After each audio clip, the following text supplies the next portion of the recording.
Welcome to the Atrómitos Way podcast. I'm Michealle Gady.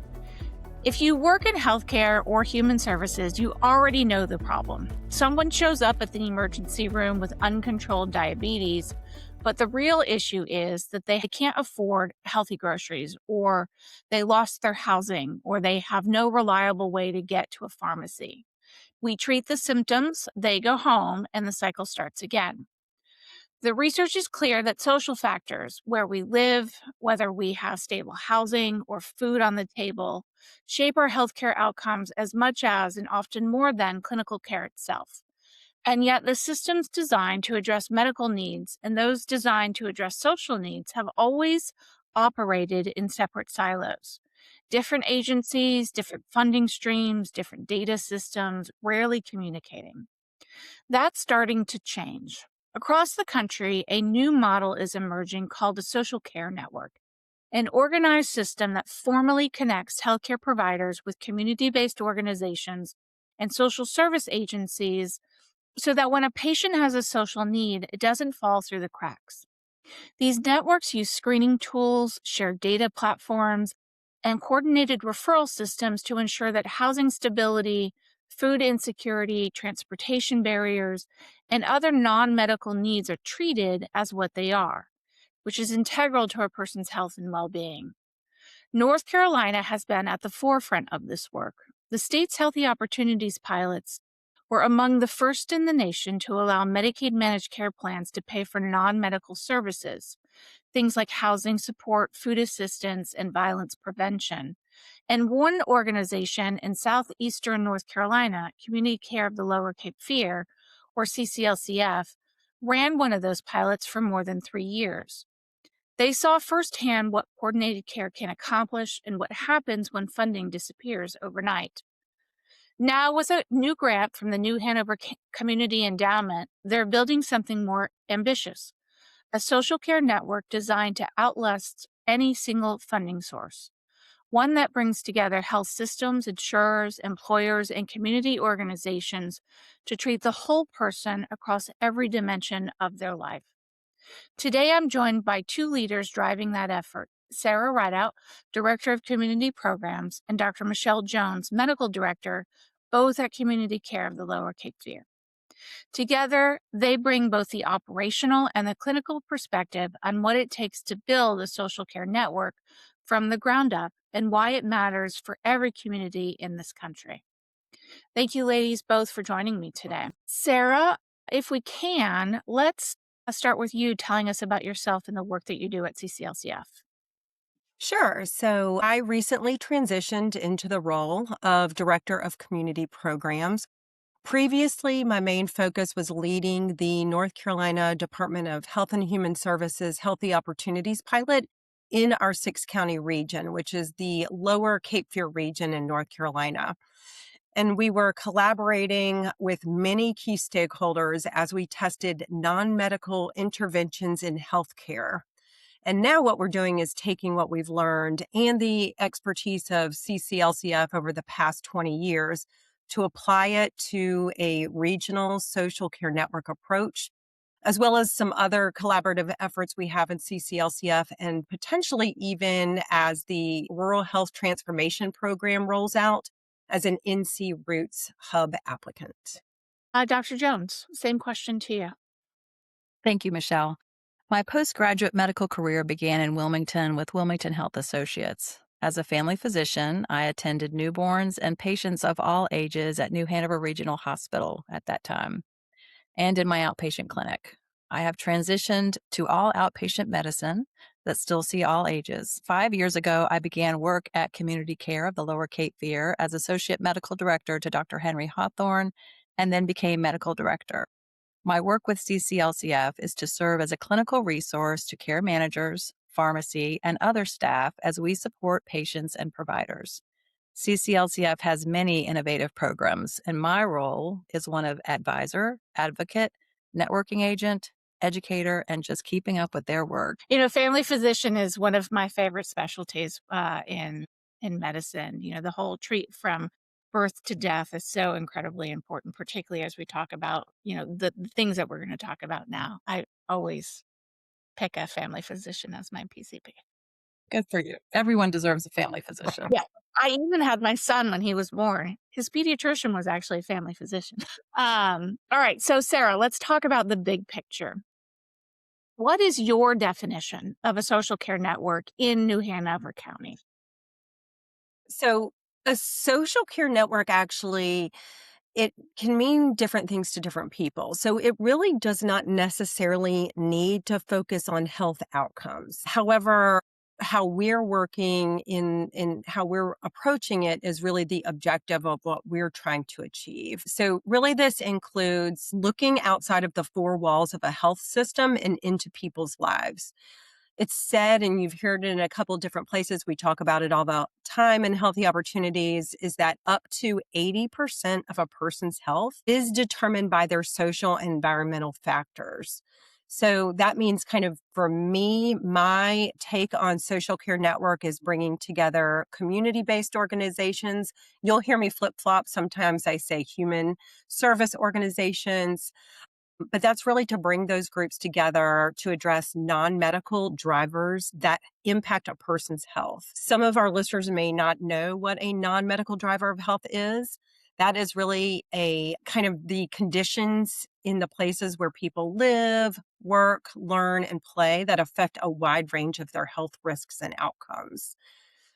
So a social care network delivers those interventions and education to address food instability, housing insecurity. It could be non-medical transportation, workforce stabilization. It could be insurance navigation, interpersonal safety, and toxic stress support are just some of the ways that you can kind of address those things. And then for us, this is really going to be paired with a clinical intervention to improve an individual's long-term health outcomes and self-sustainability. That's one thing that we're really working to do in addition to obviously continuing to work on those health related costs, addressing pain points for systems of care and reducing the strain on the systems in place. So, for example, our emergency departments and our hospital systems.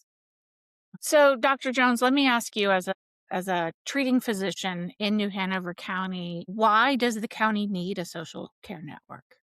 I think New Hanover County, like all North Carolina counties, need a social care network. All the counties have residents who are lacking in basic needs, such as the access to healthy food, access to safe walking spaces, transportation to a healthcare provider. It's a common thread through all the counties in North Carolina.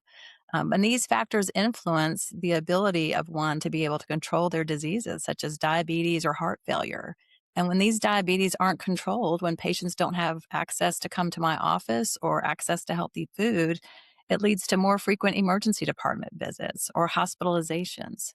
With an increase in the population, especially in New Hanover County and the surrounding counties and all of North Carolina, the hospitals and emergency departments are struggling, and we need a way to address this problem with upstream prevention.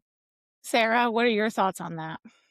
Yeah, I absolutely agree with Dr. Jones. I really do think all counties in North Carolina, but also across the nation, could benefit from social care networks. We're really grateful that the New Hanover Community Endowment allowed us to plan one in New Hanover County, but the real goal is to create something that is replicable in other counties.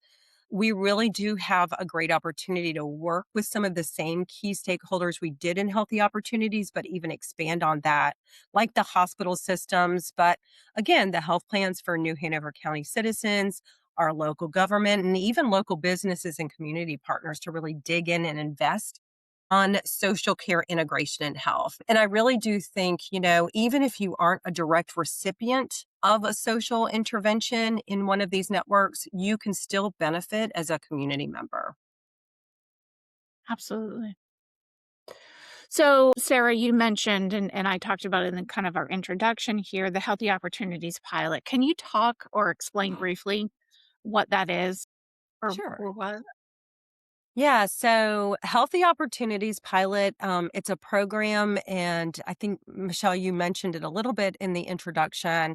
It was really one of the nation's first comprehensive programs to test and evaluate the impact of providing select evidence-based non-medical interventions.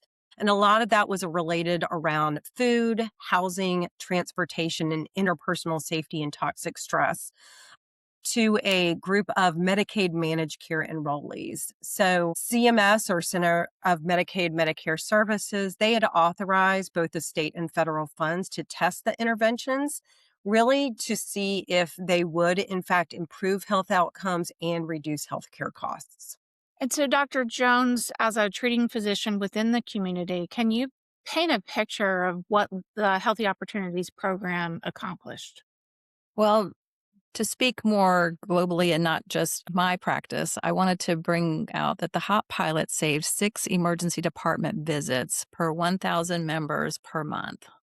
If we think about the expansion of Medicaid in North Carolina, that's a tremendous number of decreased emergency room visits.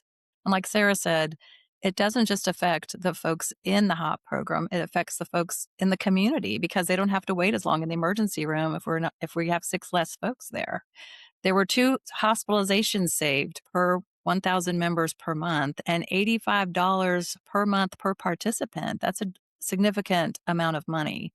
This program also helped kids with type 1 diabetes learn to eat healthier meals, and it prevented hospital admissions for those kids. It helped install mold-free flooring in homes and prevented asthma exacerbations and emergency room visits for those folks. And it generated hundreds of local jobs through the community-based organizations that Sarah just spoke about, and millions of dollars back to these same communities. So it's keeping those dollars there in the community where we all live and play and work. Sarah, when HOP was paused in June of 2025, what happened? Yeah. So presently, the proposed House and Senate budgets put forward by North Carolina General Assembly does not include funding for healthy opportunities, pilot operations, or statewide scaling. I will say the pause felt very abrupt. It gave us little time to transition enrollees to those external resources. And there were even some interventions that were very challenging to complete. So, we had to wrap up putting ramps on homes, or even some members may have not been able to complete their series of, mold or pest infestation treatments. After the pause, one of our organizations reported that during one of their single mobile food market pop-ups, and this was based in a rural area, a very rural area where, again, transportation can be a really big issue. They reported that 116 families showed up to that mobile food pop-up, and all the food they ran out of food within 40 minutes. So typically before HOP, they averaged about 50 families per event, and then we had 116 families show up. So, and about half of those families were former HOP or Healthy Opportunities pilot members. So essentially that need did not disappear. And all of those folks are now leaning on the same limited resources. And, again, some of those resources may not necessarily be tied to better health. Another thing that we saw during the pause was care managers. So care managers working with those members, with the members' health plans, really seeing kind of the fallout from the pause. One thing that we did locally was we went ahead and put together a survey within weeks of the pause and really trying to see what was happening on the ground with care management. We discovered around 79% of those care managers that responded could not meet members' goals. And due to the lack of the resources, over half of them spent more time on crisis calls than proactive care. And that included higher emergency room visits, hospitalizations, and even increased homelessness. And a lot of those care managers also saw members disengage from their care and from their health plans. Yeah. Dr. Jones, what did it feel like for your, kind of your patients or individual patients that you've, spoken with colleagues about and the community as a whole? What did you see from that perspective when HOP paused? Well, we kind of enjoyed the HOP services when they were going for those 3 years. And when it stopped, it felt like somebody couldn't get a ramp when they needed a ramp. We were attuned to these needs, and then suddenly we were not able to meet these needs. It felt like a broken hip. Someone had fallen and You couldn't help but think, would they have fallen had they had the rails in their home? It felt like people skipping meals or not eating meals. It felt like the waiting room in the emergency department took a few hours longer. One story from a hop enrollee stated, and I'll quote, "Without hop, I don't get to eat 2 times a day. I must decide when to eat. Being a diabetic makes it harder on me, and I don't have the money to buy food because of my pills." So, Dr. Jones, can you bring that story to life that you're talking about? So many people need these services. So every member you serve touches two lives, essentially. So as most services support whole households, are there any particular stories you can think about to help us understand that? Sure. If you provide a set of interventions that, for example, provide long term housing stability, then the whole family benefits. And sometimes we have folks who live in multi generational households. If a mother was eligible for HOP, the children would also benefit from not being homeless. If you provide a healthy food box and food and nutrition access case management to a father who is diabetic, not only are you helping him to better manage his diabetes and lower his A1C, but you are potentially helping keep him out of the emergency department.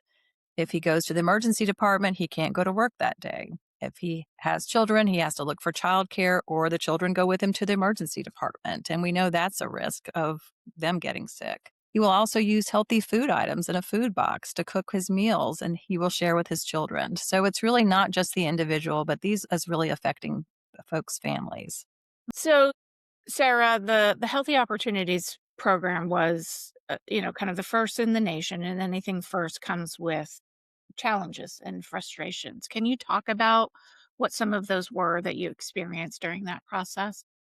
Yeah. I mean, we have to remember that for a Healthy Opportunities Pilot, there were a lot of stakeholders that came together that had never worked together before. We had a lot of community-based organizations that had never been a Medicaid vendor before. So this was very, very new, working collaboratively together and really in a very, very new space. I will say one of the biggest things that we saw initial frustrations was around invoicing and reconciliation processes between the health plans and the community-based organizations. Again, we're seeing 6 health plans participated in Healthy Opportunities within our region. It was a little bit different across the state. But that meant that those community-based organizations had to do their invoicing and reconciling, set up the portals and all of the work that goes around that with 6 different health plans. So that really did evolve. I will say that, again, that's part of a pilot where you look at that, you begin reducing those barriers, figuring out how to evolve some of those challenges. And that did occur, but we did still see some of that. And then a little bit too, I think with the eligibility criteria, it was restricted to your high risk Medicaid managed care members with one or more chronic conditions, plus one of those social health related social needs, right? So that meant somebody with Medicare or traditional Medicaid or no insurance or even commercial insurance, but still was high risk, could not participate in the pilot. But again, it was a pilot, right? That was very intentional. We wanted to test to see, what would work. We were within a limited time frame. And so it was intentional to have some of those restrictions. So then we could see, does this work? What does the data show? And then we could expand it to other populations. And so, kind of building on those lessons learned and that experience, can you tell us, Sarah, about the new Social Care Network initiative with CCLCF? Sure. So again, we saw very positive outcomes. Dr. Jones alluded to some of those in Healthy Opportunities pilots that included a person's health, emergency department utilization, hospital admissions.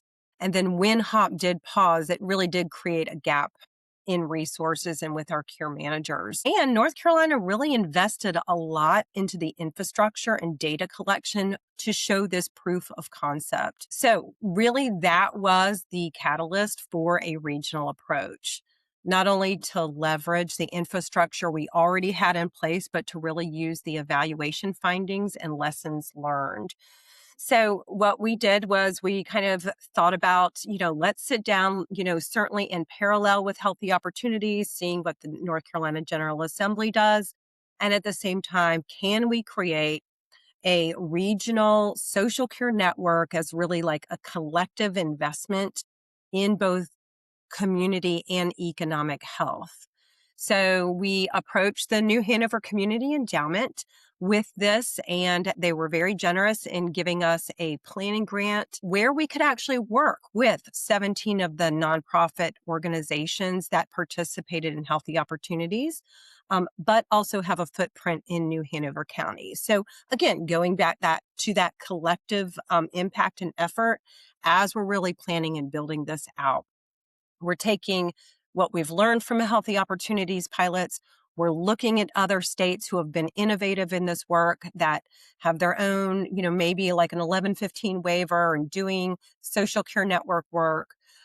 We're talking to other key stakeholders that participated in Healthy Opportunities to really build out a regional hub focused on health and social care integration. And again, we want to stick to, because it is the mission and vision of Community Care of the Lower Cape Fear, how do we improve health outcomes? How do we really reduce healthcare costs and reduce the strain on resources in New Hanover County?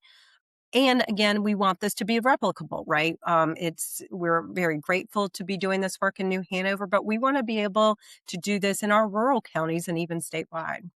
So, as you're building the new social care network, it's not just a recreation of HOP.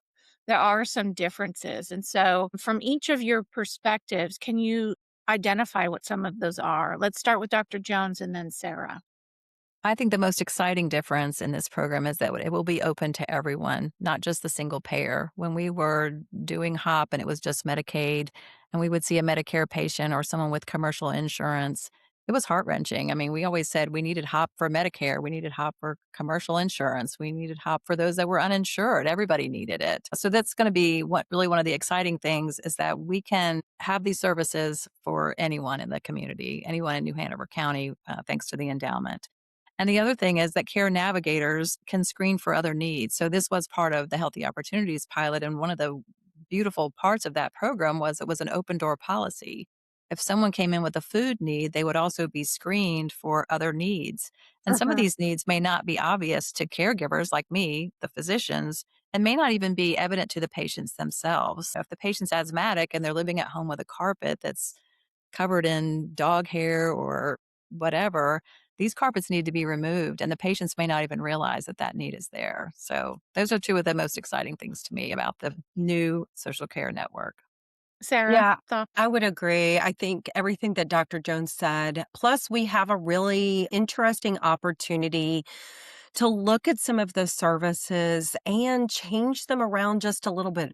Obviously, we want to remain evidence based. We want to have services or interventions that are always tied back to health outcomes and healthcare costs. But can we approach it in a little bit of a different way? And Healthy Opportunities, somebody may have received a food box and we had other interventions that could complement, but it wasn't required. And Mhm. so we have opportunity to maybe bundle, some of these interventions a little differently. So, that way, if somebody, or somebody that comes in and wants to plug into the network for a particular population, or, maybe there's a philanthropic group that wants to join the network and work around housing instability, that we could have a bundle of interventions around housing instability. Or as Mhm. Dr. Jones mentioned, asthma or even diabetes. Can you bundle some of these non-medical interventions around a particular chronic condition? And then with that, we add in education, right? It's the education component. It is connecting back to your primary care. It is creating a behavioral shift and long-term self-sustainability. And then you can kind of layer in other types of education, just anything around, for example, is it time for a mammogram, right? That may not be part of a particular service intervention bundle or non medical intervention, but you can layer on some of those other things that really help support somebody's overall health. And then I think another difference and I mentioned this earlier, with our organizations in invoicing and reconciliation, one thing we learned was that the administrative burden associated with this pilot, again, could be a little challenging at times. So one takeaway was, is there something we could do where there's a centralized approach to some of these processes, right? Invoicing and reconciliation specifically.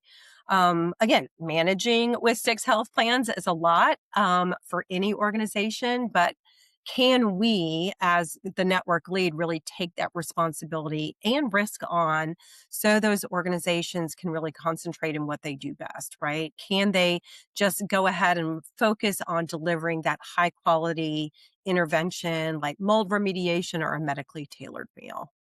And so, Sarah, you mentioned the importance of a primary care provider. Dr. Jones, can you talk about how you see the role of a primary care provider working within this kind of integrated social care network? Yes. Well, first, we want to meet the patient's immediate needs. So, if they have immediate need for food, we really want to make sure that they get what they need there. But then also connecting the patient to a primary care physician or provider will allow them to have a medical home. And that's a trusted partner in their health and an advocate in the healthcare system. Most health needs can be met and chronic diseases managed in a primary care setting. An annual wellness visit for Medicare and routine health visits for commercial insurance and Medicaid are important to discuss health screenings such as mammograms, colonoscopies to detect disease when it's early and best treated, and then vaccinations to prevent disease. And why is this important? Because research shows that people who have a primary care provider live longer and healthier lives. And this saves money in the health system. Nearly every country with better health statistics than the US invests more dollars in primary care and preventative medicine than we do here in the US. And uh, Dr. Jones, continuing to build on what Sarah said, she talked about the bundled service approach. What might that mean in practice from a physician's perspective? So we're familiar with bundled services like phone, internet, television. We hear that term all the time. And as we consider the bundling of services in medicine, we could think about it this way. A nutritional support bundle could include a number of things. One, it could include at home meal programs such as Meals on Wheels. It could include food assistance in navigating SNAP benefits, healthy food boxes for diabetics, education to support behavioral shifts and create self sustainability. So, that all could be one food bundle for someone that was interested in food bundles or food for a community. Another could be housing stability and environmental safety, and that could include repairs or modifications of tubs and showers to prevent falls, connecting seniors to stable, accessible housing, removing molds or carpets to decrease disease, and then housing navigation and utilities assistance paired with education around budgeting and finances, being a good tenant, a workforce development if needed. So that could be a housing stability and environmental safety bundle. And so, kind of thinking about earlier, Dr. Jones, you mentioned that HOP was limited in terms of eligibility. So, Mhm. as the CLCF envisions the new social care network, eligibility is deliberately broad, sort of one of those lessons learned. There's no income limits, no age restrictions. If you have a documented social need, you can be eligible. Why is that important? Well, the network itself has wide guidelines to not intentionally deny access.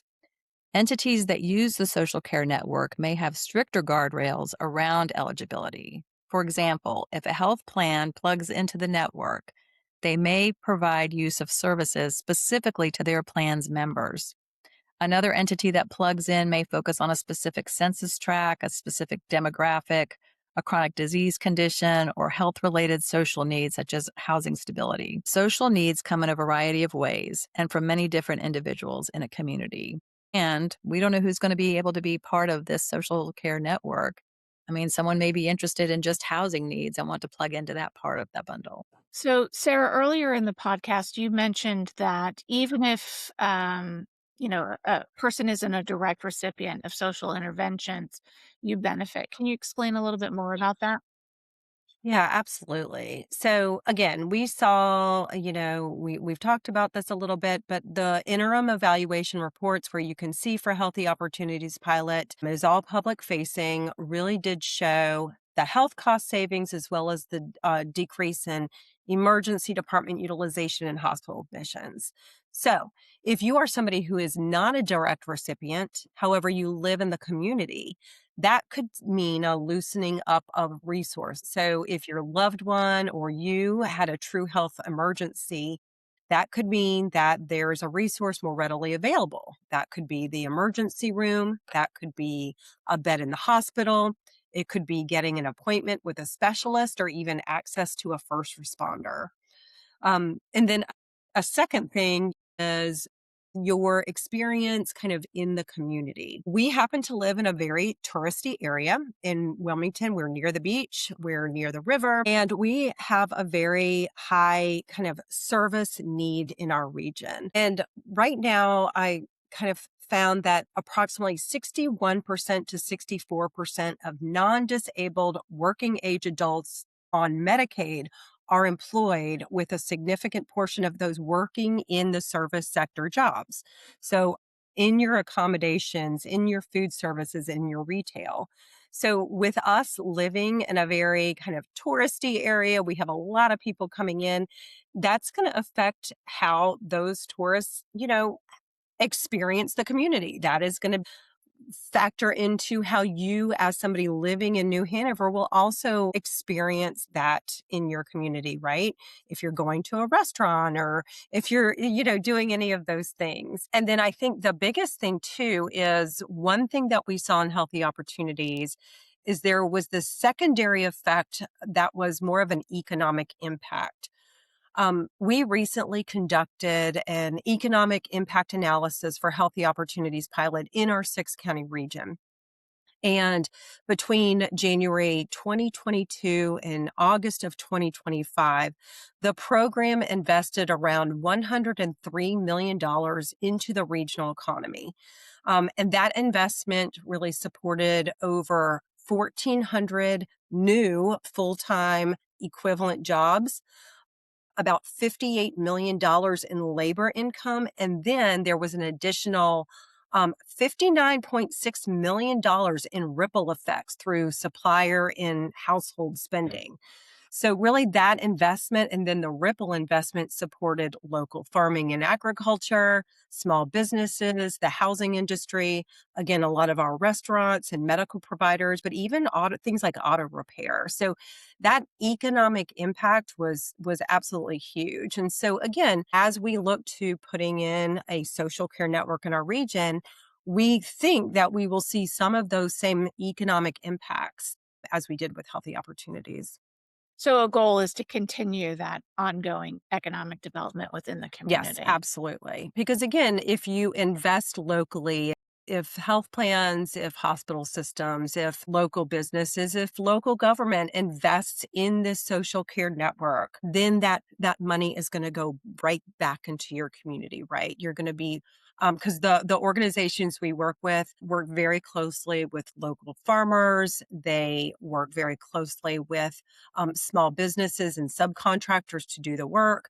And again, then you're churning back into the community where, then you're going back to those stores. You're putting money back into your community. Yeah. From a clinical standpoint, Dr. Jones, one of the important things that we've talked about is kind of this idea of centralization, having the social care network lead as kind of the central point for this. What does that mean for patient care? How does that support you as a physician? Well, just an example of centralization from my practice, and then I'll relate it a little bit to the social care network. An example of centralization of care is when my patient or a patient calls my office for an appointment, they will get a centralized scheduler who has access to my schedule and also my partner's schedules. They can be offered an appointment with me, but if I'm not available, rather than having the patient call the other provider's offices, the scheduler can efficiently accommodate the patient. And it only takes one call for the patient. And really, this is a win win for the office and the patient, and it saves time and money. The same thing is true for the social care network. There really is just one call, and then the services can be provided for that patient, but then also screened for other services all within the same agency. They don't have to call the food bank and then the transportation bank and the housing bank. It's all centralized. So it just makes sense and it's efficient. And it really allows a patient to be able to get what they need without having to go to different areas. And the most important thing about this is that many times providers don't know these services. That's not something that we're taught. So this is a specialty, a specialist group of care navigators, care managers who know the resources in the community. And it just takes one call to one of them to be able to provide resources for the patient. So, Sarah, under CCLCF's social care network concept, you're centralizing many of these functions across multiple organizations like contracting and billing and intake, quality improvement. These are things you learned were important during HOP. Mhm. So, building on that HOP experience, why centralize versus allowing each organization to handle its own? Yeah. So again, one thing we really learned with Healthy Opportunities is we have a lot of amazing organizations who do incredible work in our region, but sometimes that work and the efforts are siloed a little bit. So this was again going back to what Dr. Jones said, a real opportunity to kind of break down some of those silos, but also begin to reduce some of the administrative burden that occurs just when you work with multiple health plans, again, multiple contracts. That is a lot to contend with if you are a human service organization that is also doing other things, right? So it is not just that they're doing this one thing. They have multiple grants. They may be doing fundraising in other spaces. There's a lot of work that these organizations do in our region. And so if we're able to handle the invoicing and reconciliation, for example, that really is going to reduce the administrative burden for that organization. And then their overhead costs go down too, right? Because then they don't have to have a subject matter expert in that particular space where then they can really kind of put that money back into their materials and then other places. And we've even had organizations that are able to then take what they've gotten reimbursed and actually use it for other programs that may not have the funding, but are so important to the community, right? Very, very valuable and highly impactful to the community. Another thing too is that we can centralize, again, to reduce that burden, but also it is around the quality improvement and compliance piece of it. If you have a benchmark this is the benchmark for quality improvement initiatives and compliance in our network, right? Then we manage that for those organizations. And we are then able to always make sure that the end user, the eligible member that comes in, or the investor has an experience that is high quality. It is vetted, right? And if there is an issue, then we handle that and we work with, the organization to make sure that we're back into that quality space and within compliance. So again, I think part of it too is removing some of that and allowing the network to really help support those quality improvement initiatives across the organizations, but that doesn't mean that every organization cookie cutter. It still allows for some uniqueness in their service intervention approach. So, Sarah, you talked earlier about the loss of funding in the state budget, which I think taught CCLCF an important lesson in terms of relying on a single source of funding and how risky that can be. So, how do you plan to build sustainability different for the social care network going forward? Yeah, I absolutely agree. I mean, again, when Healthy Opportunity paused, it was very, very challenging. And that's the way it was set up, right? It was set up as that kind of single funding source for the networks and then all the key stakeholders. But that was a lesson learned. And I do think we see it all the time anyway on a smaller scale, right? So if you're a nonprofit, you may have different grants and awards. And once they end, the program ends, right? Or you're scrambling to find the next thing to keep that program going. So it is very important for long-term sustainability for us to diversify and really have multiple entities to invest in this network. So, for example, having health plans invest in the network, your hospital systems, it could be a philanthropic group or a research group. It could be local government. It could even be a local business. So that also means, though, that on our end, it has to be worth it to the investor, right? So, what are the desired health outcomes? How are we factoring in the impact of things beyond the desired health outcomes, such as cost reduction, resource provision, local economic investment? So, we really want multiple investors to really come into this, but we also recognize and acknowledge that we need to understand what each entity wants to achieve and how we can collectively work towards those goals. So, Sarah, you talked about having multiple investors in the social care network, whether it's health payers or employers or local government, et cetera. I think one of the important distinctions between the social care network and the HOP pilot is that HOP was focused very specifically on Medicaid. And so it kind of leads to this question of, wouldn't it only just be relevant to Medicaid? And so do you see a pathway forward where these services through the social care network are relevant beyond folks with low income or limited assets? This is one thing I've thought about, for example, like with local government or just a local business, right? Where you're there, they may have health insurance premiums, right? And there could be a couple of chronic conditions for their employees that may be raising the rates. A local government or a local business could come into this network to focus in on those particular chronic conditions, right? Okay. Absolutely. And just because you have insurance through your employer and you have diabetes, maybe your premiums are so high because, oh my God, the world today, premiums are so high that maybe you can't afford those really healthy meals that you need to have Uh-huh. access to if there isn't some other source of funding. So it doesn't mean that because you're a middle income earner in local government with good insurance, that you can still afford to buy the meals that you need to have to manage your diabetes. Okay. Can I chime in, So, Michelle? Because yeah, I of think course. this is even more basic than that. This is the well-to-do Medicare recipient who has chronic disease and can't drive because they have macular degeneration. They just need transportation to the physician's office. So it can be a really basic need in someone that otherwise has the resources, but maybe doesn't know how to get in touch with someone that's a reliable someone to transport them that's safe.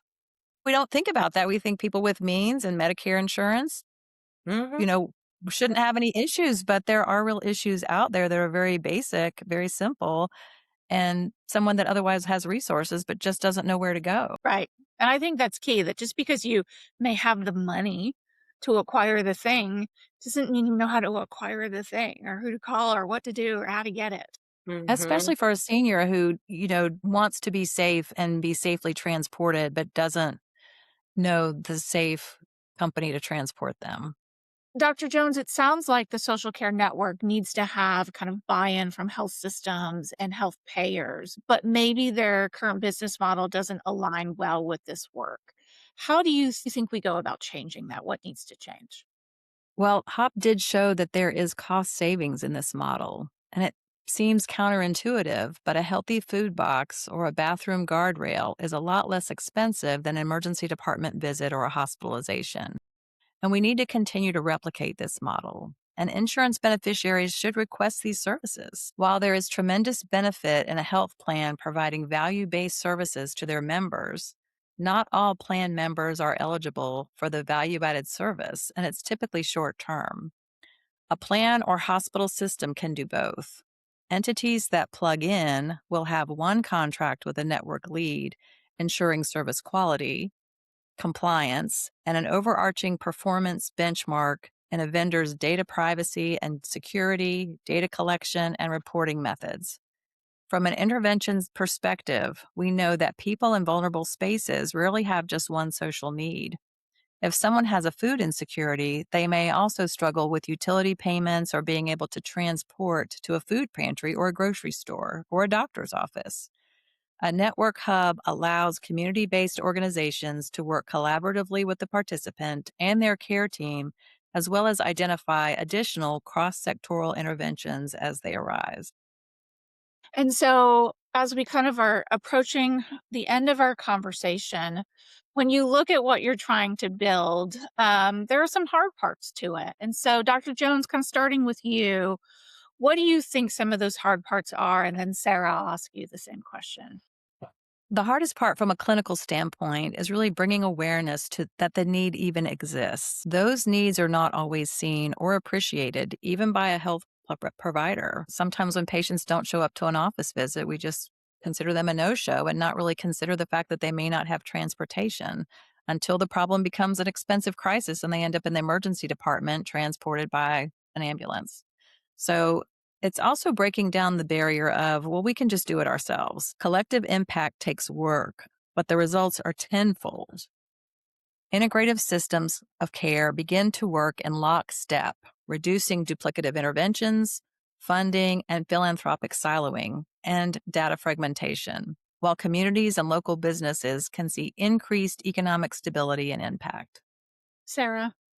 Yeah, I can say there are a lot of intricacies to framing out a social care network. We really learned that as we were walking through Healthy Opportunities Pilot. You really think about putting together a blueprint for the overarching structure, but you've got service intervention or bundle definitions, you have fee schedules, you've got model contracting and the quality improvement processes. There's even, how do you onboard and provide training and technical assistance for the network of human service organizations?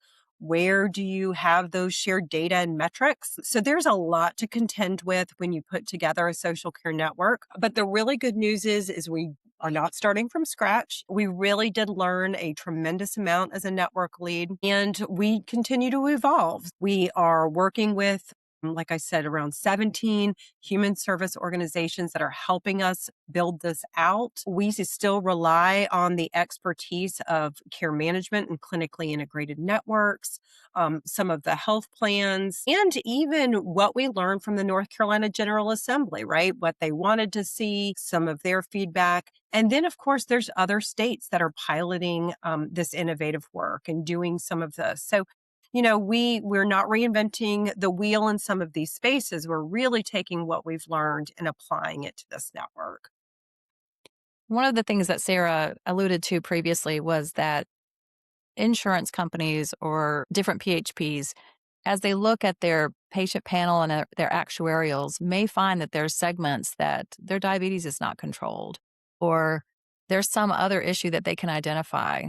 Those are insureds that can be plugged into a system like this and really drill down on what the issues are and help those patients, but also improve the bottom line of these insurance companies because the patients are getting better care. So that's just an example that I wanted to give of a way that this could really work for a payer or an insurance company. Absolutely. So we are at the end of our time, but I want to give each of you kind of the final concluding remarks. For both of you, any final thoughts on this? What do you need from the community to make the social care network work? Whatever occurs to mind. Final thoughts. Well, my hope is for increased awareness of a social care network and that it benefits both payers, patients, and communities because where we spend less money on healthcare, we have more money for roads, more money for schools, more money for parks. It really just makes sense. Absolutely. Sarah, anything you want to add? Yeah, I think it's just, again, the goal is really to have something that is sustainable, right? That it continues to remain deeply rooted and connected in the community where you're consistently seeing an evolution in how it's done, that all parties really lean into making it better and making it work, that you are leveraging data, right? You are pulling together all of these groups that are working collectively where you're showing the outcomes, you're looking at the data, and that can help change policy, right? And we want this to be an all eyes on New Hanover County. We don't want to hold this closely. We want to share with other counties, with other states. Here's what's working. Here's what's not working. We want to hear from other states too. Like this is, a bundle that we're seeing positive outcomes on. And so we can adopt that as well. So we want this to be a shared experience where it's not just us. We're not gatekeeping, because the goal is to really make this work and really truly make healthier communities and integrate that health and social care. Thank you both very much. I appreciate you joining me today to talk about the Social Care Network. I really do think it's a tremendously, we use innovation and transformation in healthcare all the time, but I think this actually is that. And so to our listeners, if you want to learn more about community care for lower Cape Fear and the Social Care Network initiative, visit their website at carelcf.org. If you're a health system, if you're a funder or policymaker interested in supporting this work, reach out to CCLCF directly at info@carelcf.org. Thank you, everybody.